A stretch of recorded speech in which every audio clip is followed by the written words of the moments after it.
Lúcio Alcântara, o escritor, o presidente do Instituto Histórico, Geográfico e Antropológico do Estado do Ceará, e o médico que é hoje um gestor na área médica também, porque ele é presidente do Instituto do Câncer. Ele é o nosso dialogador de hoje, autor de 2 livros de poesia, A Casa da Minha Avó e O Rio da Minha Infância, e também autor de vários ensaios, inclusive ensaios sobre isso aqui, ó, sobre marcadores de livro.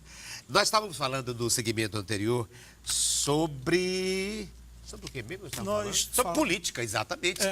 Sobre política. Ele estava falando da sua solidariedade com as pessoas que sofrem, com as pessoas que os esquemas todos destroem. E eu fiz uma ligação com a política. Eu queria que ele voltasse a falar sobre isso. O que ele se aprofundasse nesse tema. De como é que... Para que serve a política? Por que ele esteve na política e não está mais assim como candidato a cargos eletivos, Ricardo, etc. meu pai era político, o meu avô materno foi político também. Mas meu pai nunca disse, você vai ser político, você tem que ser político. Nem disse, você tem que ser médico. As coisas foram acontecendo naturalmente. Então, eu queria fazer uma carreira universitária, acadêmica, como médico. Ainda fui 10 anos professor da Faculdade de Medicina e exercia a profissão de médico. Mas a política foi me sugando, assim, quase que imperceptivelmente, porque tanto a política como a medicina são muito exigentes. Não é? Eu sempre digo, olha, a política, se você aguentasse ficar no ar 24 horas, ainda não dava para fazer o que a política exige de você. E a medicina, ela tem uma evolução rápida, os pacientes exigem muito de você, se você quer ser realmente um bom médico, e não dá para conciliar. Então, em determinado momento, eu tive que fazer uma opção. Encontrei um conforto, pensando assim, bom, eu na política, eu posso fazer muita coisa que, exclusivamente como médico e professor, não tenho condição de fazer. Aí dou um exemplo. A lei de transplante de órgãos, que é da minha autoria, quando senador, foi uma lei que mudou. Realmente, não estou dizendo isso aqui para me gabar, para me autoelogio, não. Mudou a questão de transplante de órgão no Brasil, a partir dali. Então, quer dizer, eu pude fazer isso. Pois é, foi a política que me deu a oportunidade de fazer isso. Agora, a política, infelizmente, ela é desnaturada e completamente uma coisa nobre, e é completamente desfigurada pelo político. E às vezes, alguns, por muitos. E às vezes vira isso aqui, um abacaxi. Um abacaxi.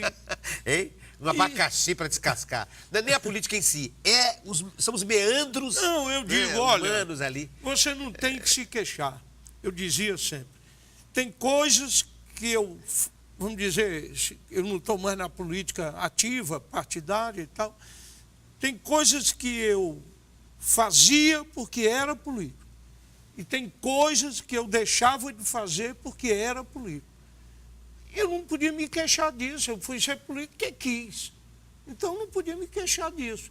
Mas a política impõe certas contingências, certas obrigações, se você é um político vocacionado, se você realmente quer buscar aquilo que é o chamado interesse público, se você quer estar disponível para as pessoas, se você convive com a crítica, aceita, claro que a gente às vezes se aborrece e tal, mas é da política. Se você não quer, está fora. Você não é obrigado a ser político. Então, agora, infelizmente, a política virou uma atividade para muita gente que quer ganhar dinheiro, né? Quer obter determinados benefícios. Eu digo sempre, hoje, nem o meu pai teria condição de ser político, e foi, nem eu. No dia de hoje, se eu quisesse entrar na política, possivelmente eu não conseguia. Porque hoje o jogo é muito bruto, não é? Os interesses são muito, vamos dizer assim, pouco... Escusos, né? São escusos. São escusos, não é? Então, está muito difícil. Isso é que é o problema. Então, Aí o que vira? É a condenação geral da política e dos políticos. O que é muito ruim, não é? Porque é muito ruim. Muito ruim, porque eu digo sempre, é preciso nenhuma qualificá-los. Sociedade funciona sem políticos. Sem os políticos, Então, já que nós somos obrigados a conviver com ela, vamos trabalhar para melhorá-la. Para melhorar, qualificá-la. Para qualificá-la. Já que não há outro meio.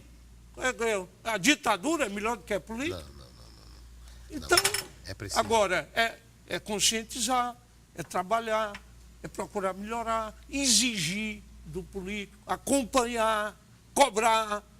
Né? E agora você está fazendo uma outra expressão, dando vazão a outra expressão da política. Você hoje dirige um instituto, não é? O Instituto Histórico Geográfico, é uma atividade política, pública, não é? Isso. Dirige o Instituto do Câncer. É o que eu digo. Não é? Eu Então, estou você tem servindo no outro nível. no outro nível. Porque eu sempre digo, olha, quem recebe o voto popular, como eu recebi muito, ganhando ou perdendo, eu considero que tem um compromisso com a vida pública até o fim da vida. Tendo mandato ou não. Ou não. Tanto na política partidária ou não. Então, agora eu estou dando minha colaboração lá. São instituições públicas. Sim. Não são do governo, mas são instituições públicas. Na área da cultura, E na área da da história saúde. e na área da medicina, da Medicina, saúde. da saúde. Lúcio Alcântara, o nosso dialogador de hoje, me trouxe além desse tema, não é? É preciso De explicar isso descascar o aqui. abacaxi, Olha, que é a política, não é? Mas isso aqui, na verdade, eu uso para manter bem as articulações da minha Você mão. aperta o abacaxi. Ou quando eu estou andando na beira-mar de manhã cedo, É. ou uma bola que eu tenho também, ou então enquanto estou vendo televisão. Para as articulações não... Tem a ver, então, uma atividade física, não é? Uma atividade, Uma atividade Tem a física. ver, por exemplo, com terceira idade? Com você Tem. com preocupações nisso, em relação a isso, Lúcio? Poderíamos eu não sou, pautar esse tema. Vamos dizer assim... Como é que você olha Eu convivo essa bem fase? com isso, mas sem ser assim, uma coisa obsessiva. Para mim, eu levo Sem drama. naturalmente, né? Sem drama, com certos cuidados e tal. Esse, por exemplo, é um deles. Ele é um deles. Principalmente porque eu ainda escrevo à mão. Você escreve à mão, Muita coisa eu Lúcio? escrevo à mão. Não é do adepto do computador? Ultimamente, às vezes, eu tenho feito alguma coisa, alguns textos no computador. E por quê? Essa sei. resistência ao computador? Você acha que o texto Foi flui mais? O acontecendo, texto né, flui? Eu acho que eu me sinto melhor escrevendo, pelo menos uma primeira versão. O computador eu acho muito bom para corrigir, né? Porque a gente acrescenta, São subtrai. visões diferentes. Eu já sou... já acho que o computador Eu, por exemplo, estimulante, porque termina o texto, ele está limpo, eu posso deletar, eu posso guardar. Eu não gosto de ler em computador, a não ser texto muito curto. Negócio de e-book, essas coisas, eu nem olho. Tô do outro lado. Lúcio, estou descobrindo agora o livro também virtual, porque você pode aumentar a letra. Aumentar a letra, entende? Eu só gosto disso em texto E aí você lê, que é uma texto beleza. curto. Pois mas eu para não pegar um livro desse de 500 páginas para leio ler. tese, romance, 500 páginas, eu leio tudo no computador. Mas acho que o prazer de ler com papel é outro prazer, coisa. realmente. Eu pego um livro, É lindo. um livro, se for de temas que me interessam, mesmo que não seja de um tema assim que esteja no meu foco imediato, Sim. eu tenho uma agenda, anoto o dia e o nome do livro que eu li naquele dia. Ou que pelo menos eu folheei. Claro, eu nem sempre posso ler todo. Quando é um livro de tema que me interessa, eu vou anotando. Página tal, tem uma menção assim. Então, se você for lá em casa, eu devo ter lá umas 20 agendas dessa de espiral, anotada de livros que eu li. Para que você faz isso? Porque quando eu estou estudando um tema, a escrever você sabe onde está. Aí eu sei onde é que está. Onde está aquela referência. Aquela referência. Aí vou buscar lá. Bom. Do velho lápis, da velha caneta. Na velha caneta. Que lindo. Mas ele me trouxe outros objetos, antes do objeto surpresa, e vou colocar, claro, em pauta. Pedra, terço e uma pirâmide. Isso. Diga o que você quer falar. Não, aqui, essa pirâmide... Vamos para a pirâmide? Essa uma pirâmide linda, olha aqui. Fala. Esse é um objeto que foi feito para comemorar a passagem do milênio, o terceiro milênio, né? Que é o que nós estamos vivendo. Nós vivemos isso, hein? Isso. Nossa Então geração. você vê aí, tem o primeiro milênio e o segundo milênio. E estão aí inscritos fatos ou pessoas que, a juízo de quem organizou, foram destaques no primeiro e no segundo milênio. Olha que coisa. É mesmo. A letra muito miúda. A letra miúda. Mas você vai ver aí no segundo milênio, Leonardo da Vinci, deve ter Revolução Francesa, uma opção de coisa. Então eu achei curioso. Por que você achou curioso isso é e quis pautar isso? Isso é a síntese da evolução da humanidade. Esses nomes, essas datas, esses essas nomes essas e referências. essas referências de fatos. É a síntese da síntese. Ou uma mini síntese, se você quiser dizer. E aí pode nos pautar a seguinte frase: quem faz a história não é necessariamente a história, mas são os historiadores. Exato. Quer dizer, é o olhar do historiador, a seleção dele, a síntese que ele faz, é que empresta relevância. Alguém que fez isso aí selecionou aquilo que é a juízo dele. Exato. Possivelmente pode ter sido uma equipe e tal. Isso Mas mesmo que seja, é um recorte. Fizeram um recorte. Talvez se você fosse ler aí tudo, ia sentir falta de alguma coisa. Muita, e você também, não? E eu também. E chegar a dizer, e por que não está fulano? E por que não colocar? Foi uma opção, né? É uma opção. Depois você tem aqui o terço. O terço. Por que eu trouxe o terço? Deixa eu abrir aqui. Abre aí. Isso. Um terço. Que lindo. Por que você trouxe? Porque, Você primeiro, estava falando sobre isso. Primeiro eu rezo um texto todo dia. É mesmo, Lúcio? Logo ao amanhecer. Não sabia. E logo ao amanhecer? Ao acordar. Né? Eu acordo muito cedo. Sim. Segundo, indo lá em casa também, você vai ver que eu tenho 2 depósitos, vamos chamar assim, cheios de texto. Por quê?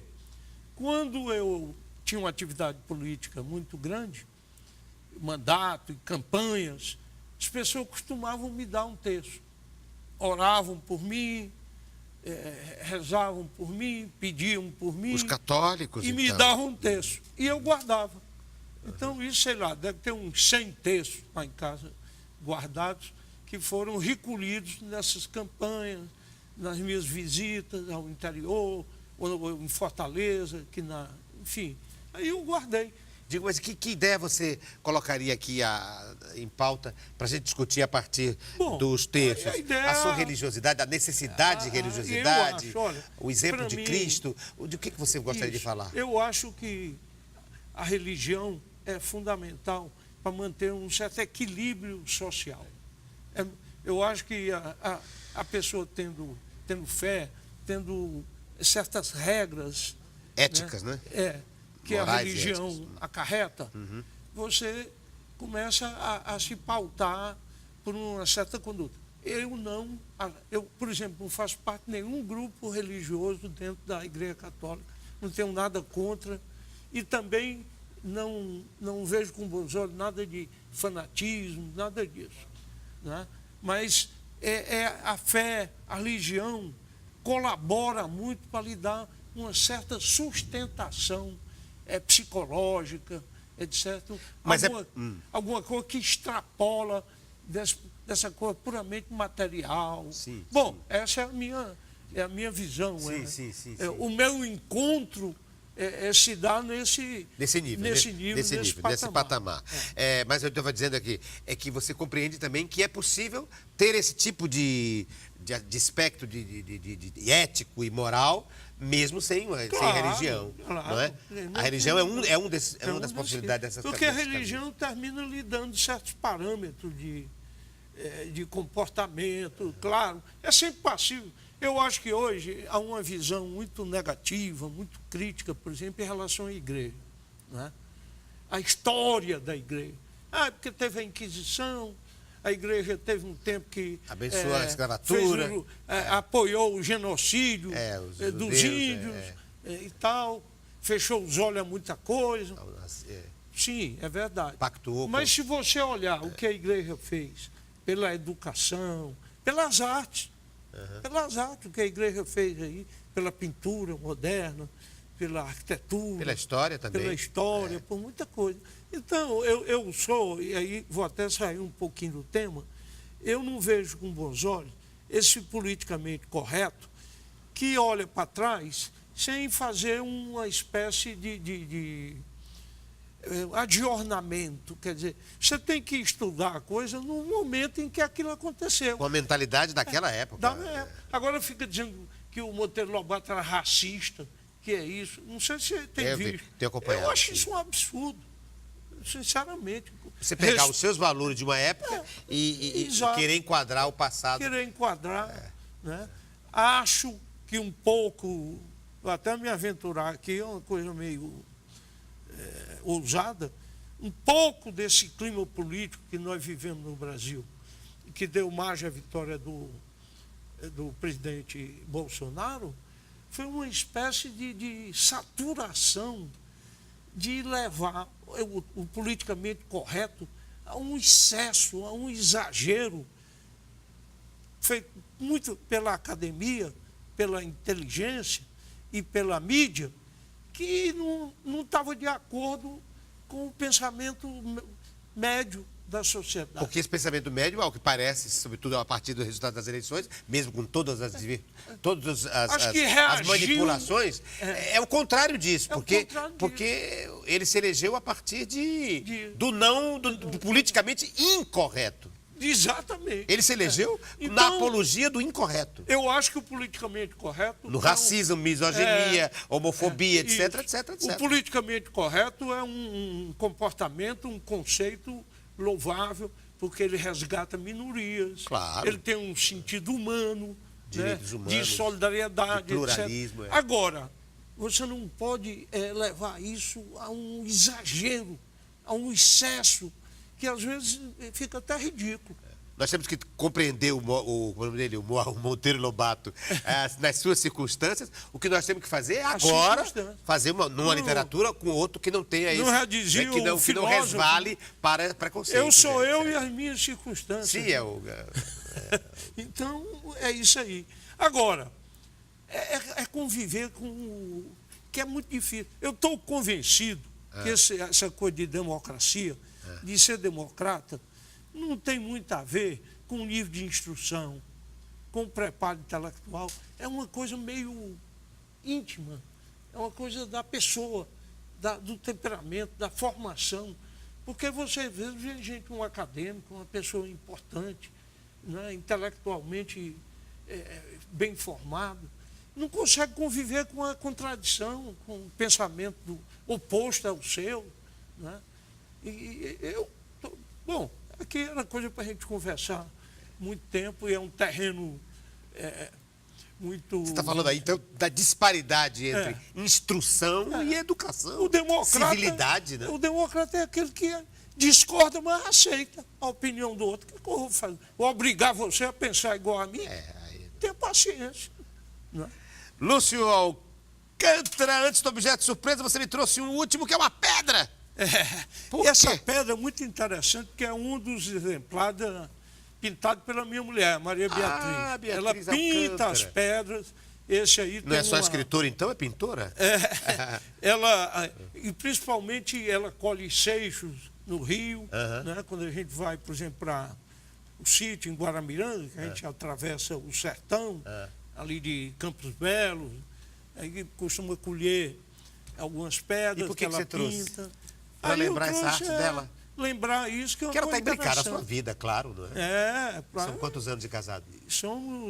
Vamos fazer agora em 31 de maio, 51. 51 anos de casado, então ele tem que trazer a 51, companheira. Com todos os encontros e desencontros da vida, mas uma relação muito, vamos dizer, sustentável, né? Isso é bonito, porque é maturidade também, né? Achar que é meio adolescente coisa, achar que as relações são todas flores, né? Todas elas são... E tem que aceitar. Não é isso, não. Tem que são diferenças mesmo, né? Diferença de enfoque, de temperamento, de interesses. E tudo, e você tem que conviver. Então é isso que a gente falava há pouco.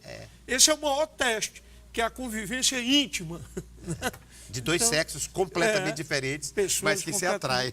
E no meu caso, por exemplo, a Maria Beatriz chegou aqui vindo de Portugal, De Portugal, né? ela Que ela tem um saiu traço. daqui com 4 anos de idade, por aí, foi voltar com 18. Ela é irmã do nosso querido José Zé Augusto, né? Que é meu, Portanto, meu ela amigo. teve uma formação que não foi igual à minha, que eu fui criado aqui, nesse tipo de convívio que a gente viu, com o interior, com Fortaleza, Sim, com, sim. né, São com uma Gonçalo do certa Amarante. tradição. Tudo. Mas vamos ao objeto Então- surpresa agora, Lúcio. Chegou a hora. Ele trouxe um. Olha, para mudar completamente o rumo da história, ele trouxe um. É mesmo? É.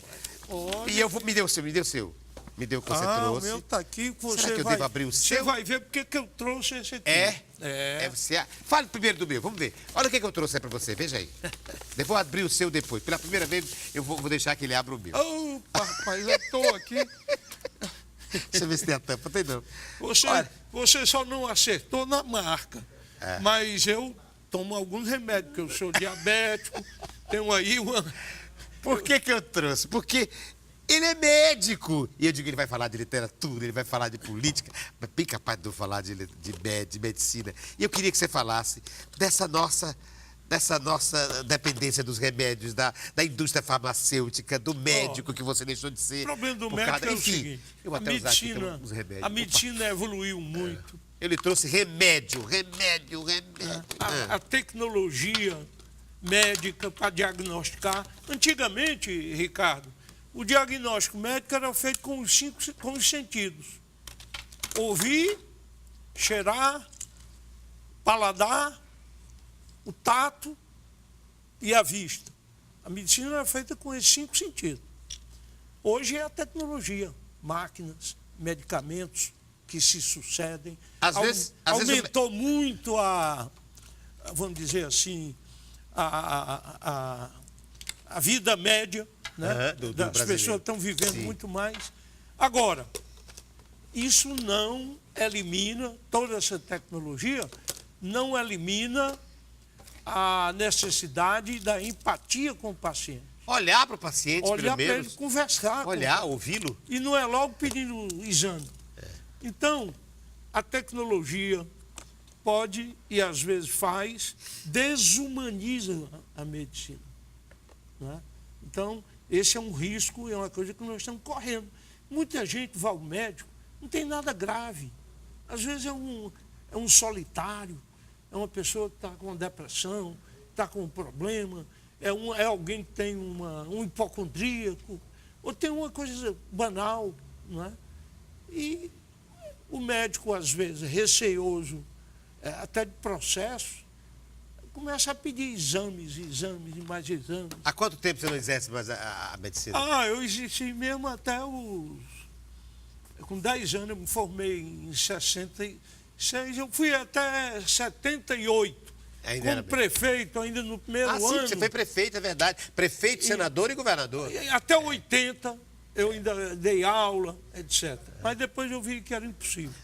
O médico, eu trouxe então o objeto de surpresa para pautar o médico. E vamos pra ver você? E agora vamos ver o que ele me trouxe para pautar o quê? Deixa eu ver. Deixa eu ver o que trouxe aí foi. um antídoto para Um você. antídoto É. de tudo isso? O que ele me trouxe? Um caderno de caligrafia. Exato. Por quê?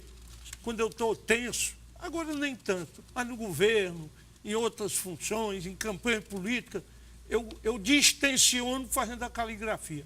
Que coisa! Veneza tem canais em vez de ruas, Xerxes, rei da Pérsia, Ivo viu a uva. Então eu faço aí, esse aí... Olha aqui, vou ler as frases então. Lê aí. O gorro luta com a espada. Ou é o zorro? É o Zorro. É o Zorro. O Zorro luta com a espada. Você conhece Cruz das Almas? Aí ele bota, você conhece Cruz das Almas? Você conhece Cruz das Almas? Você conhece Cruz das Almas? Ele pega uma frase e vai copiando. Antônio foi passear de carro. Cachoeira, a cidade heróica. Feira de Santana, capital do sertão. Na escola, o futuro do Brasil. Você fica... É como um passatempo e, ao mesmo tempo, você canaliza... Aliviar a atenção. Você canaliza toda a sua atenção. É uma das maneiras que eu tenho de aliviar a atenção.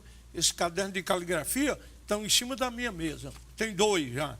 Vejam vocês, o governador, o ex-governador. Quando ele era governador, quando estava muito tenso, ele ficava ali algumas horas, talvez algum tempinho ali, alguma meia hora, sei lá. Experimente a receita.